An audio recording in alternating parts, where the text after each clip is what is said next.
ચલથાણની silicon avenue સોસાયટીના C બિલ્ડિંગમાં અજાણ્યા શખ્સે 2 ફ્લેટની બહારથી જૂતા ચોર્યા.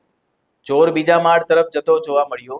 રહેવાસીઓમાં ચિંતા વ્યાપી છે. સીસીટીવી ફૂટેજના આધારે આરોપીને ઓળખવાની માંગ થઈ રહી છે. સ્થાનિક રહેવાસીઓના જણાવ્યા મુજબ ચોરી કર્યા બાદ આરોપી બિલ્ડિંગના બીજા માળ તરફ જતો જોવા મળ્યો હતો. સમગ્ર ઘટનાની સોસાયટીના રહેવાસીઓમાં ચિંતા ફેલાઈ છે.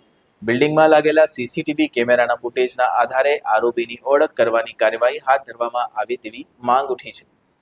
આ ઘટના પ્રિન્સ હોટલ સામે આવેલી સિલિકોન એવેન્યુ સી બિલ્ડિંગમાં બની હોવાનું જાણવામાં આવ્યું છે.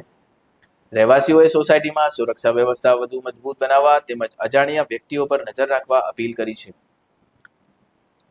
સોસાયટીના રહેવાસીઓએ તમામ લોકોને સતર્ક રહેવા, ઘરની બહાર કિંમતી વસ્તુઓ અથવા ફૂટવેર બિનજરૂરી રીતે ન રાખવા અને કોઈ શંકાસ્પદ વ્યક્તિ દેખાય તો તાત્કાલિક પોલીસ અથવા સોસાયટીના સંચાલકોને જાણ કરવાની અપીલ કરી છે.